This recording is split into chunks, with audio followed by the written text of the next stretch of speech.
She was not the kind of woman who asked for much. That was the first thing people noticed about her.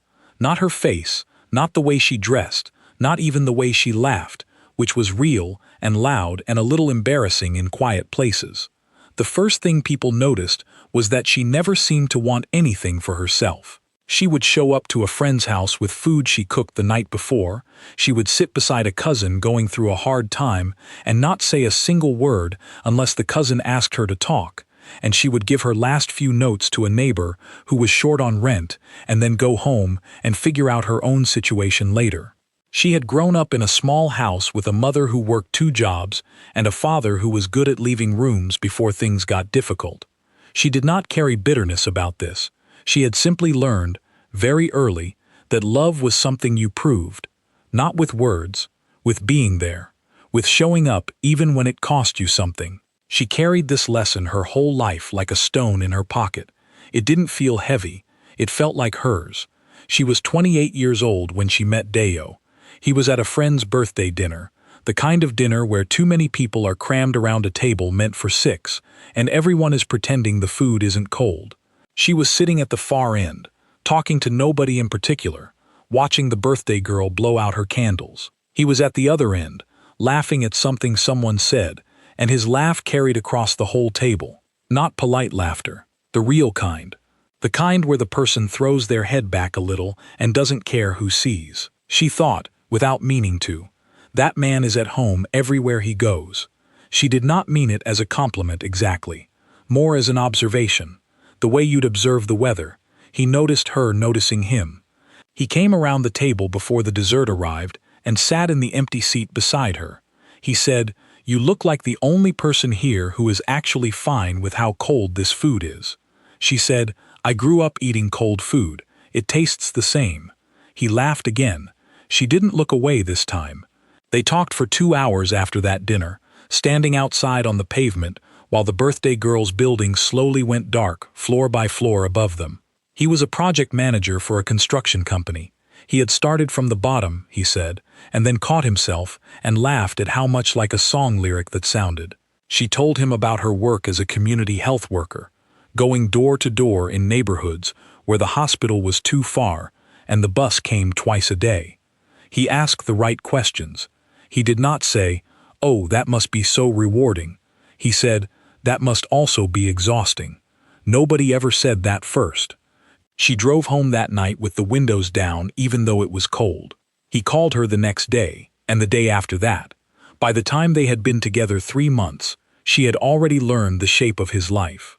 He woke early, by 5 in the morning most days, and he liked the first hour of the day to himself. He drank his coffee black. He was fiercely loyal to a small group of old friends and deeply suspicious of new ones. He carried responsibility the way some men carry their pride, with both hands, very carefully, afraid to put it down. He was the first son in his family.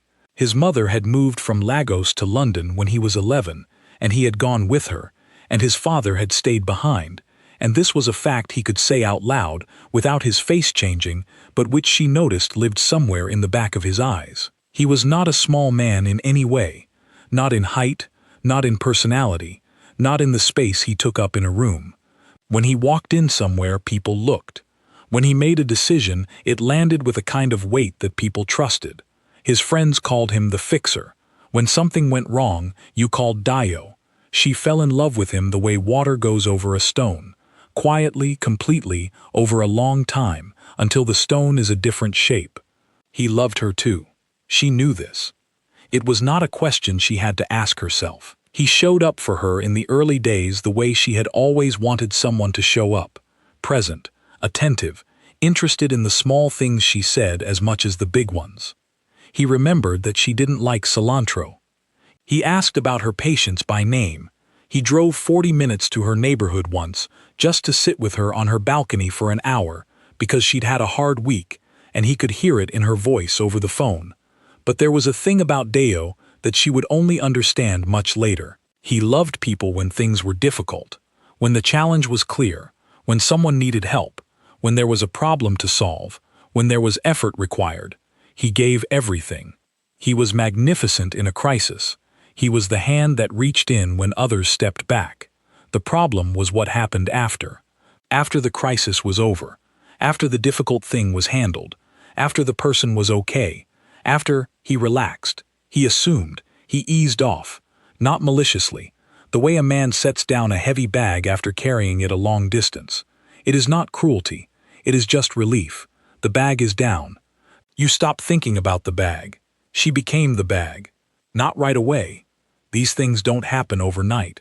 They happen in small moments that you notice at the time, but do not keep in a file somewhere. A canceled plan that he replaced with nothing. A dinner she cooked that he ate while looking at his phone. A piece of news she shared, something at work, a promotion her colleague got that she had also wanted. And he said, "That's rough," the way you say "that's rough" to the radio when you're not really listening. She let these moments go. This is what she had always done. You let things go because love is not a transaction. You don't keep a balance sheet. The months collected themselves into years. She was 31 by the time they moved in together. His place, a flat he had owned for 3 years, in a part of the city that was becoming something, he always said. Becoming something. She had a flat too, a small one, in her name, that she kept paying on without telling him why. She herself was not entirely sure why. Some part of her, the part that remembered her father leaving rooms before things got difficult, kept the lease quietly, like a hand held behind her back. His friends were her friends now. His mother liked her. She brought food to his mother's house on Sundays, the kind of food his mother missed but hadn't asked for, and she watched the older woman's face when she opened the containers and she thought, this is what love actually is. This small surprise. This bowl of something warm. She gave and gave and gave. She did not keep count. She did not even know she was doing it that way. And Dayo took. Not like a thief takes, like a man who has never been told that his plate doesn't refill itself. He had grown up around women who poured without being asked, and he had received their pouring with a gratitude that eventually became expectation, the way a man who always finds the table set forgets that someone set it. The first really bad moment came on a Tuesday evening. She had been at work since 7 in the morning, not the office kind of work where bad means a difficult meeting. The kind of work where bad means a young mother on the estate had stopped opening her door for 2 weeks, and when Nadia finally got in, the children hadn't eaten a proper meal in 4 days. She had handled it. She always handled it. She had called the right people. She had sat on the floor with those children while the adults sorted themselves out. She had driven the mother to an appointment and waited in the car for 2 hours because there was nobody else to wait. She came home at 7 in the evening. Her coat was still on when she sat down on the edge of the bed. Dayo came out of the bathroom, dressed to go out. He had forgotten.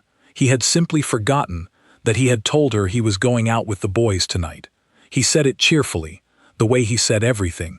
"You remember I'm going out tonight? Femi's thing." He looked at her coat, still on. "You just got back?" She said yes. He said, "You all right?" And the question lasted exactly as long as it took him to find his keys. She said she was fine. He left. She sat on the edge of the bed for a while, still in her coat. She did not cry. She thought about the young mother sitting in that waiting room. She thought about the children's faces when she'd put food on the table.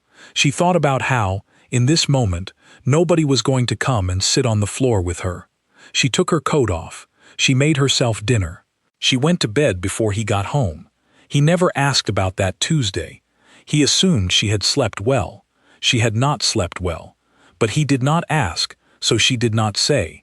This was the pattern now. She wore it so well that even she sometimes forgot she was wearing it.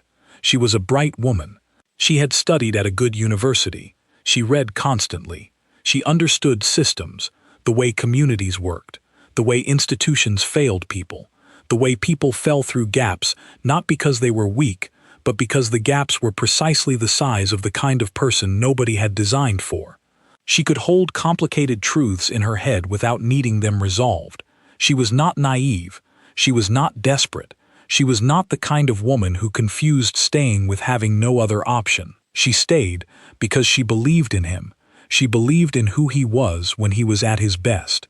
She had seen that man up close. She knew he existed. But sometime in the year she turned 32, The man she believed in started to feel like a photograph she was carrying of someone who used to live in the building. He was not cruel to her. This is important to say. There was no cruelty. He did not say sharp things or belittle her work or make her feel small on purpose. He loved her in the way he understood love to work. Provision, stability, presence in the physical sense of being in the same building. He came home. He had not stopped coming home. Some women she knew were managing men who didn't even come home. He came home. He just came home to her the way you come home to a room that you know will be warm. You don't think about the radiator. You don't worry about the warmth. It is just there. It has always been there. It will be there tomorrow. She was the radiator. The birthday she remembered most was her 33rd. She had told him 2 weeks earlier, casual as anything, that she had always wanted to do something small for her birthday. Not a party, not a fuss, just dinner somewhere nice, just the two of them. He had said, yes, of course. He had said it the way he said yes to most things she asked, warmly, immediately, and then filed it somewhere in his mind where it lived for approximately 48 hours before the file closed. The day came. He woke up. He kissed her head. He went to work. She waited. She got dressed anyway. Nice dress. The one she'd bought in the sale and saved for something. She sat on the edge of the bed in the nice dress for 20 minutes. She thought about calling her friend Amara. She thought about many things. He came home at 8 o'clock. He had stopped for food on the way, takeaway from the place near the station. He put the bags down. He looked at her dress. His face changed. She watched it change, watched the moment arrive, watched him arrive at the memory, watched him understand what evening this was. He said, "I'm so sorry." She said it was okay. She changed out of the nice dress. She ate the takeaway from the containers. She did not make a scene. She had never been a scene maker. She was not about to start. But something shifted in her that night. Not broke, shifted. The way a building settles over time. Nothing dramatic. No collapse. Just a new crack that wasn't there before. Hairline thin, running from the foundation. A month later, she found out about the other woman. She did not find out because she went looking. She was not that kind of person. She found out because she answered his phone when he left it on the counter. He was in the shower. It rang. She picked it up without thinking, and the woman on the other end said his name in the way that only happens when someone has been saying a person's name in private for a long time. She did not say hello. She listened for 4 minutes. She learned it had been going on for 7 months. She learned there was money involved. Not huge amounts, but enough.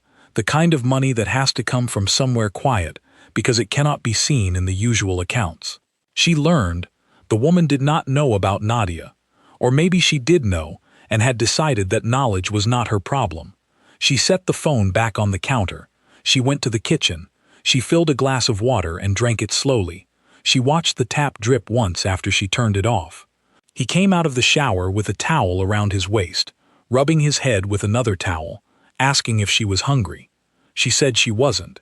He said he might make eggs. She said that was fine. She watched him crack 2 eggs into the pan. She thought, I am the least surprising person in his life.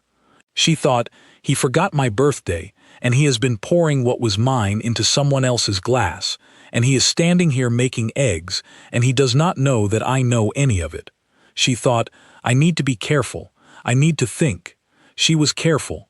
She thought. She gave herself 2 months. Not to decide whether to leave. That decision had already been made somewhere behind her sternum, quietly, like a door closing in another room. She gave herself 2 months to make sure she left the right way. She had always been organized. It was one of the things her colleagues loved about her. She knew where everything was. She understood processes. She knew that the difference between a person who survives a difficult situation and a person who gets crushed by it is usually not strength. It is preparation. She prepared. She called the lawyer her friend Amara had used 3 years ago when Amara's business partner had done something similar. Not infidelity, but the same basic betrayal shape. The same money moving quietly shape. The lawyer was a small woman with very large glasses, who spoke as though she was permanently unimpressed by dramatic revelations. This was exactly the kind of lawyer Nadia needed. She laid out what she knew. The lawyer took notes. She said, "You don't need to go to court. You just need to make sure he knows you know." She explained what this meant practically. Nadia listened. Over the following weeks, she gathered. Not with rage, she had moved through the rage quickly, the way you move through a very cold room on the way to somewhere warmer. She gathered dates. She gathered amounts.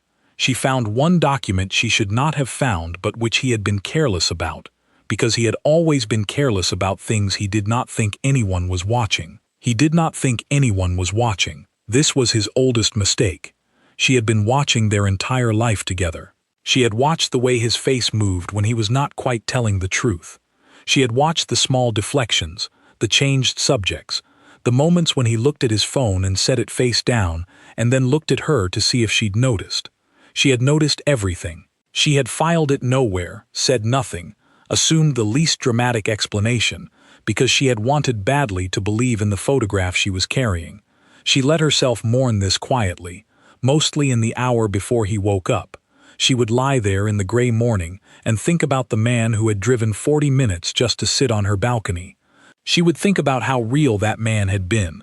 She would think about how it is possible for both things to be true, that someone genuinely loved you and that they also failed you completely, and that these two facts do not cancel each other out. They simply sit in the same room and do not look at each other. She mourned. Then she packed. Not all at once.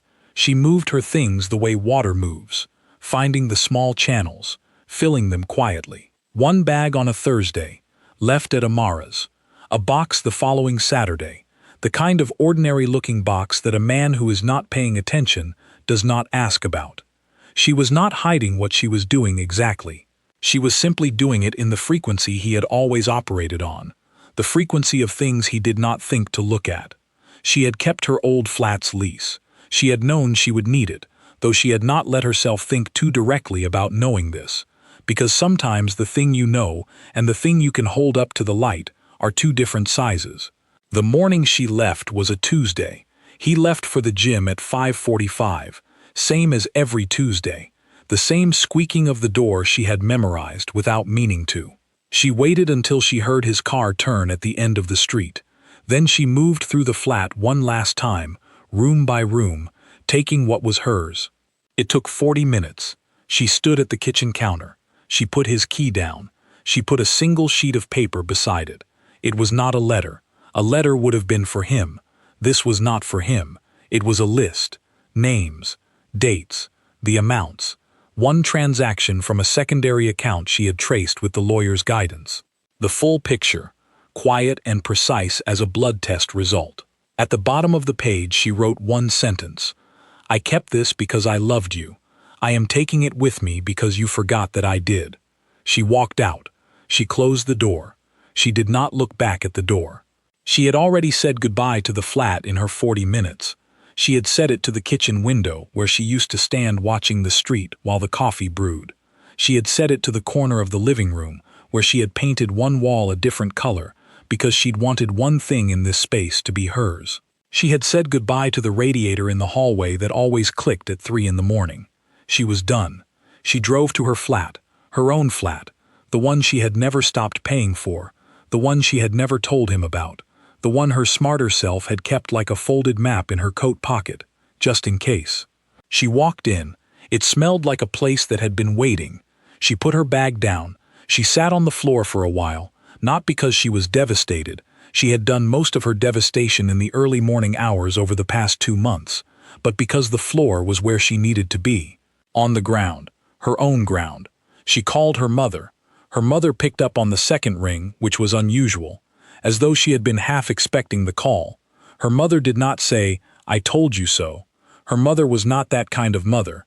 She just said, "You okay?"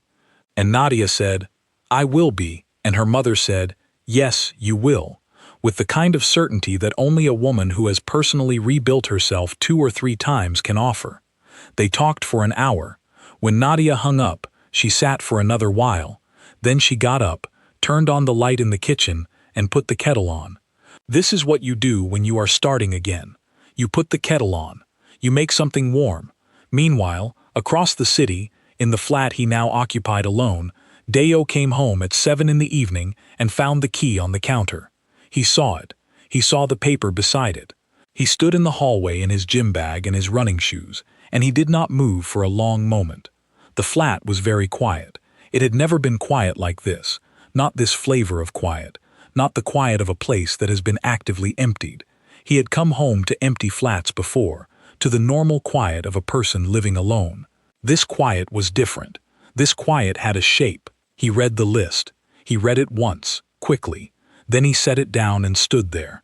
Then he picked it up and read it again, slowly, line by line, the way you read a document when your brain is trying to organize something too large for its ordinary systems. He sat down at the kitchen table. He thought about calling her. He looked at his phone. He put the phone down. He looked at the paper. He thought, she has known for how long? He tried to work out the dates. He looked at the paper again. He thought, she watched me make eggs.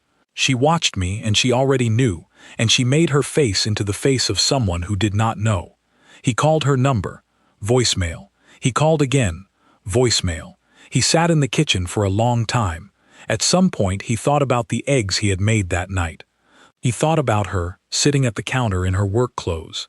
He thought about the Tuesday he had left her there. He thought about her birthday. He thought about the look on her face when he'd come home with the takeaway and seen the dress. He thought, she never said anything.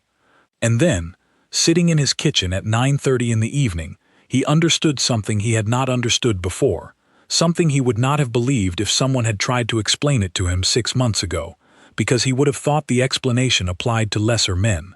She had been carrying this whole time, not just the thing she had discovered, the whole thing, the daily weight of a relationship in which she gave everything and received enough to seem like a lot, and not quite enough to fill the space where she kept her real self. She had carried this without putting it down, without asking him to take some, without even letting him see she was holding it. He had not asked. He had not noticed. He had stood next to a woman carrying a boulder and said, "You all right?" and moved on before the answer had fully left her mouth, and he had thought that this was what it meant to be good to someone. He stayed in the kitchen until past midnight. He did not eat. He did not call anyone. The list sat on the table in front of him and he did not move it.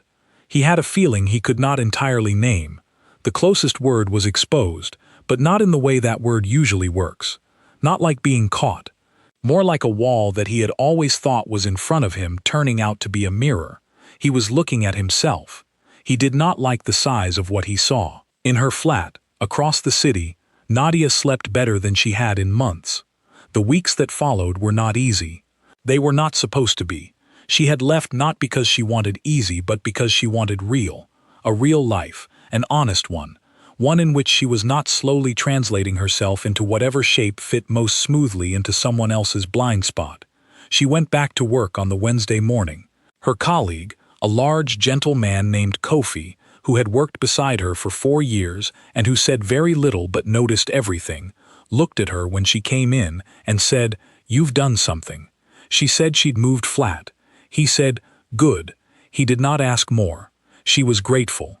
Her caseload was full, same as always.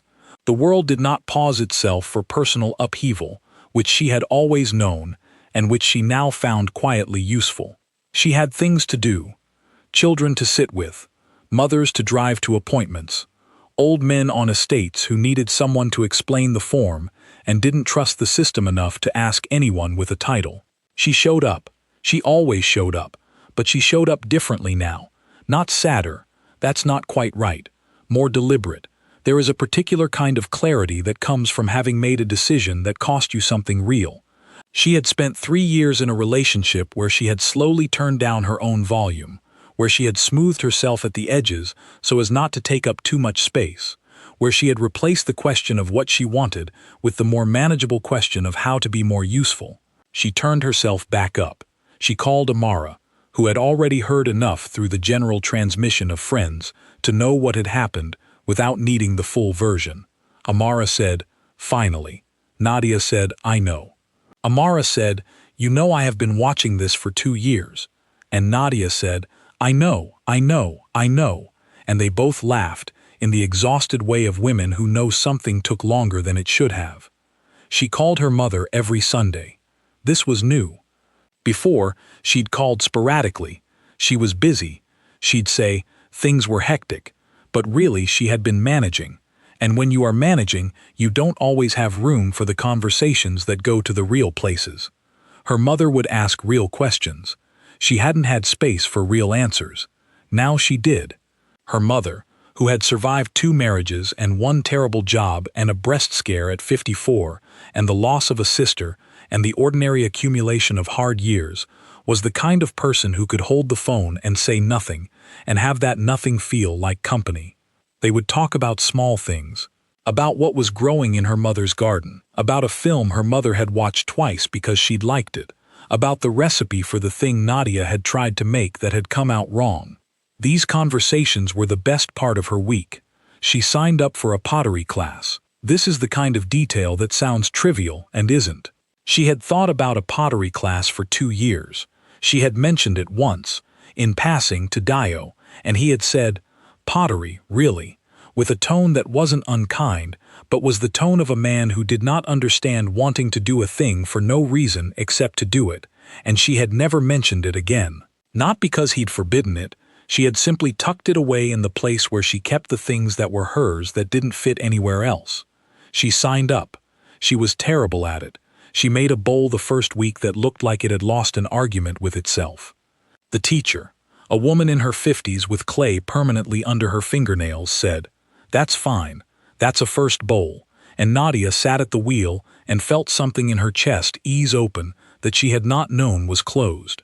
She planted tomatoes on the balcony of her flat. She had read that they were harder to grow than people thought. She liked this about them. She liked that they would ask something of her. Dayo, in the months following, did not fall apart dramatically. He was not that kind of man. He was the fixer.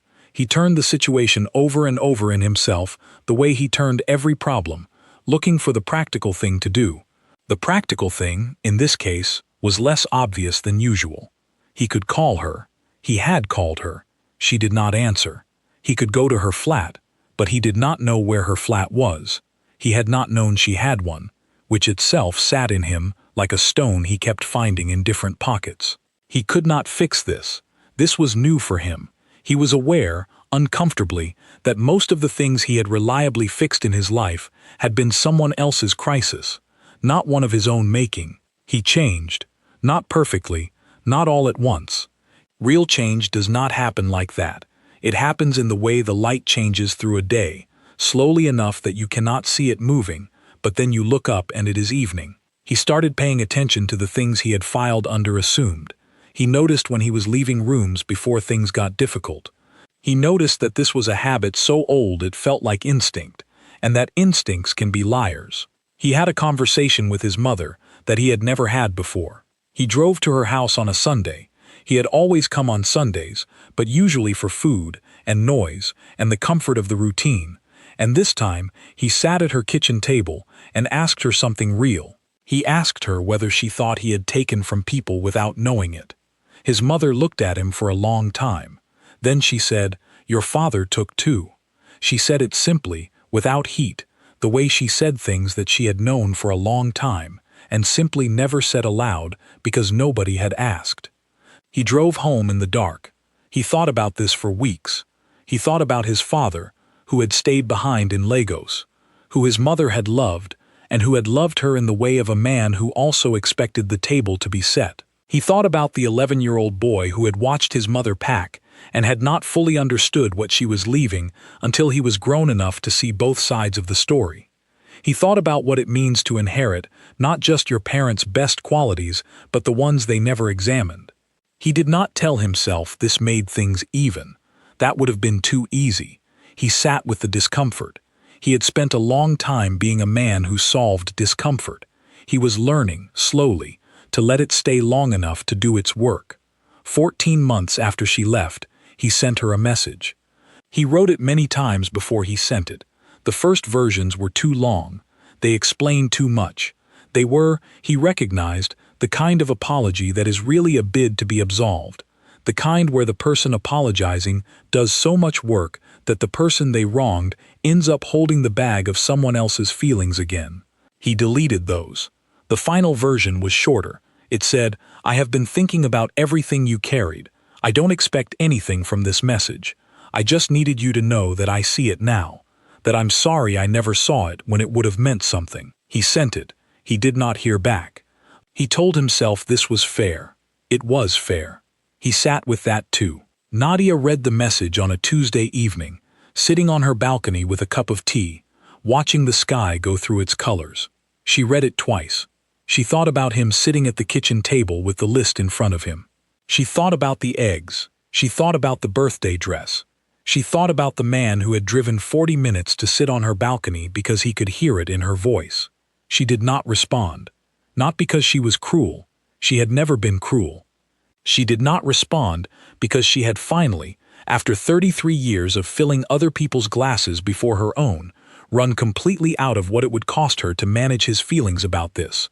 She had zero in that account, and she had learned, in the past 14 months, to be careful about that account, to let it fill slowly, to not spend it on things that were not hers to carry. She set the phone down. She looked at the tomatoes. They were coming in red. Not all of them. Some were still green, still working on it, but enough of them were red and round and real. She had kept them alive. She had learned how to water them just enough and not too much, which is harder than it sounds. She had moved the pot twice before she found the angle of light they needed. She had talked to them a few times when she was alone and not cared even a little bit that this was a slightly eccentric thing to do. They were hers. The whole balcony was hers. The flat was hers. The Sunday calls with her mother were hers.